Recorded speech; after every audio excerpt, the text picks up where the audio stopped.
WrestleMania Sunday predictions. Let's start out with the Intercontinental Championship Fatal 4-Way match. Bron Breakker is defending against Penta, Dominic Mysterio and Finn Balor. Of course, two members of the Judgment Day in this match. So does that mean we're going to get a split?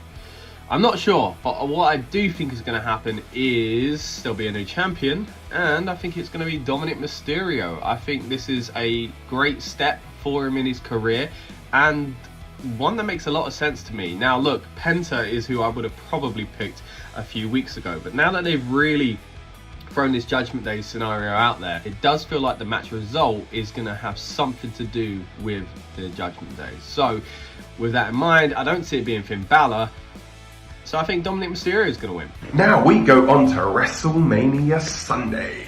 WrestleMania Sunday is going to be featuring, at time of recording, 6 matches, although I will give you a little bonus bit just after this where I think there's going to be the 7th match will be added. So we're going to kick things off with a match for the Intercontinental Championship, a fatal 4-way match between Bron Breakker, Penta, Finn Balor and Dominic Mysterio.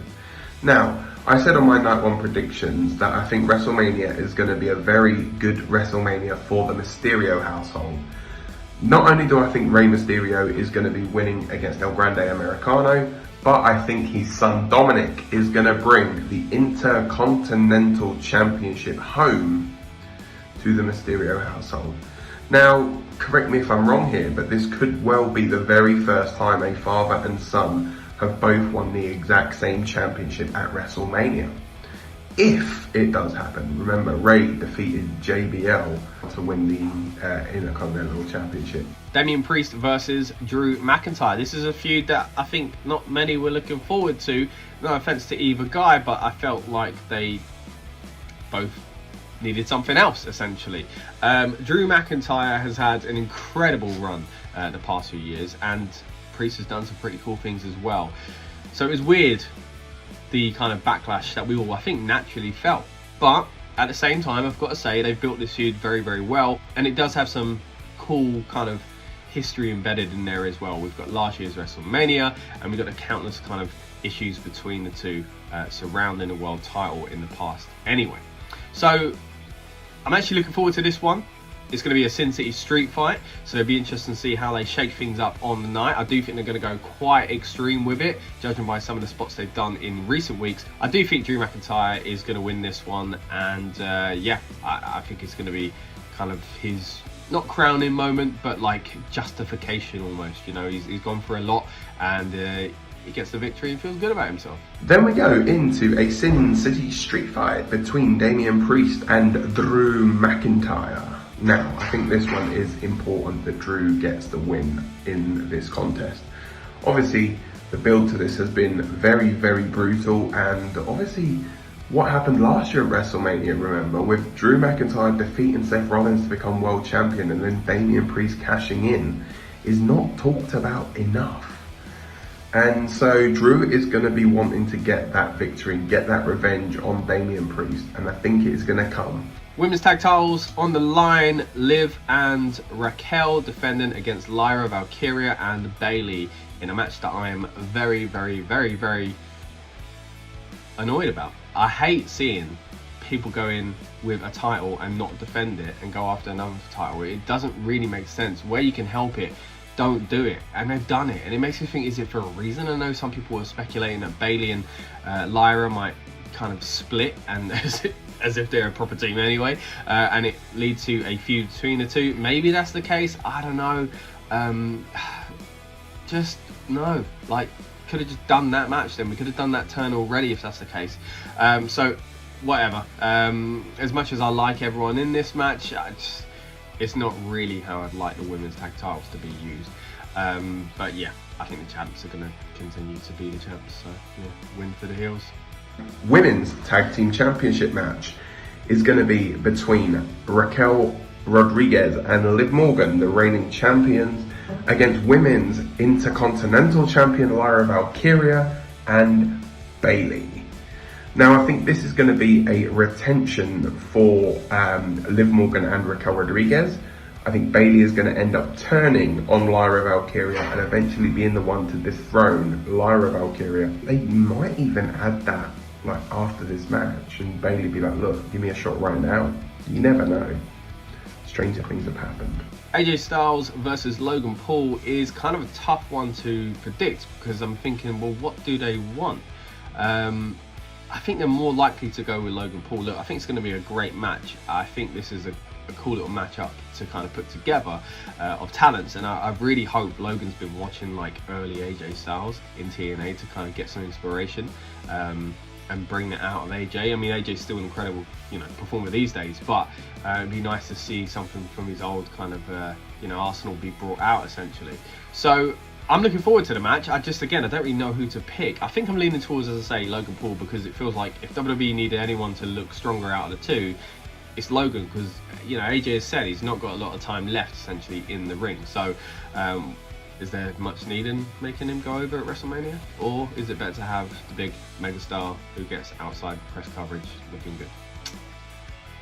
Yeah, Logan Paul for me. Then we have the match I'm probably least looking forward to, purely because I cannot stand one of the participants in this match, and it is AJ Styles versus Logan Paul. Now this has all the hallmarks to absolutely steal the show at WrestleMania and become the match of the weekend, as much as I don't really want to admit that. But I do think it is going to be a victory for AJ Styles. Women's world title on the line in a triple threat match. Of course, the champion Io Sky defending against Rhea Ripley and Bianca Belair. Now, Bianca, of course, earned this match from the Chamber. She's been a little bit annoyed about how Rhea's kind of shoehorned herself into the match. Now, it's meant that Bianca has basically acted a little bit like a heel at times, but justifiable, right, in her actions and her opinions, because yeah, she earned this and Rhea's squeezed her way back in, is the way she's kind of putting it across. I think it's because something else is going on with Bianca, and she is a bad woman. That's because I think she is part of the Jade Cargill situation and was in on it. I've been mentioning this for months essentially, that I do think it will be Bianca and Naomi who caused what happened to Jade Cargill. So I think this is where we might see Jade Cargill coming out and costing Bianca, and it becoming very clear very quickly that it's because Jade knows something that we don't. And I hope that's the case, and if it's not, I still think Bianca is healing it up on purpose, and she is going to go fully heel soon. But that's my kind of hunch anyway, because I just don't understand why they've done this match. I don't know why they made Bianca win the Chamber, but now it feels like it was to take her away from that storyline, because I thought that would be the match at WrestleMania, either a triple threat or Bianca involved in this grudge match with Jade essentially. So in order to kind of distract us, I think they took her away from that feud, and then at the same time to make things even more murky, and it means Bianca can play a heel, sort of. It's become a triple threat, so that she's justified in this, because even the title change to Io was really confusing. Anyway, I'm going on. We'll talk about this more on the streams, I'm sure, because I've got a lot to say. But I think Io Sky's going to win this one, just to kind of tick things along and get Bianca where she needs to go and get Rhea on the card. Then we go on to the triple threat match between Bianca Belair, Rhea Ripley, and the champion and seemingly often overlooked Io Sky. Now, Io Sky here is going to be looking to make history by becoming the first Japanese wrestler since Taka Michinoku to win at WrestleMania. I think Taka's record's going to stay intact though, because I think Bianca Belair is going to be the one who comes out of this as the new women's world champion. Main event of night 2, John Cena trying to become a 17-time champion when he faces off against WWE champion Cody Rhodes. Now, he ain't doing it. Alright, I've been saying it for a while, he ain't doing it. Because, in my opinion, he will, and he should, do it as a babyface. And he'll see the error of his ways, and he'll, come up short and realise, I need to be me again. I need to go back to who I was and what made me successful. And I think that's how we end the John Cena farewell tour. Maybe. Look, can it happen at WrestleMania? Yeah, I've seen stranger things. I mean, the heel turn, that was shocking, right? So we still got to Rock. Maybe there's going to be involvement here. I mean, surely he's going to be involved with WrestleMania in some way. And surely we need to start understanding this alliance between the two as well. So for that reason, I think...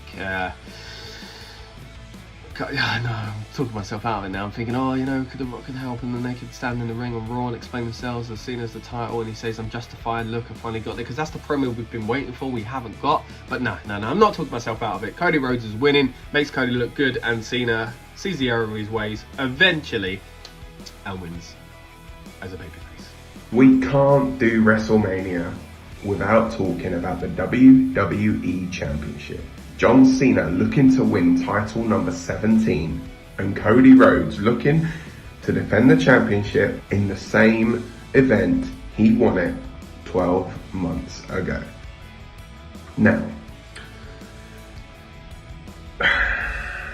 is there going to be a certain Rock turn up? More than likely. Are we going to see Cody Rhodes' hand raised at the end? Less likely. Are we going to see John Cena become a 17-time WWE champion? I think we are.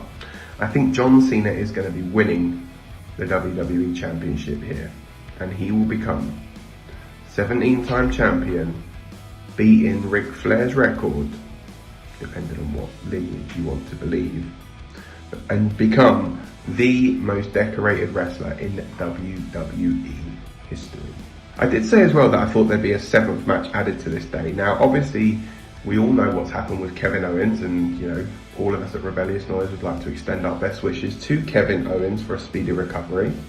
And I think Randy Orton is still going to be in action at WrestleMania, and his opponent, I think, could even be a returning Rusev or Aleister Black potentially. Now, just a hunch, you know, Orton I think will definitely have a match, and whoever it is that Randy Orton faces, Randy Orton I think is coming out of it victorious. So there's your little bonus from me, a little Brucey bonus you could say. But yeah, that is everything from WrestleMania 41. If you guys are jumping on the stream, enjoy yourselves, take care, and I will speak to you soon. So that's it, everyone. Those are my WrestleMania predictions. If you haven't already, go check out our WrestleMania Saturday predictions as well. Looking forward to WrestleMania. Of course, it's the greatest time of year to be a wrestling fan, and we've got so much content coming on the Rebellious Noise Pro Wrestling channel. We are going to have several streams, so if you haven't already, please subscribe, follow us on socials, and come and join us.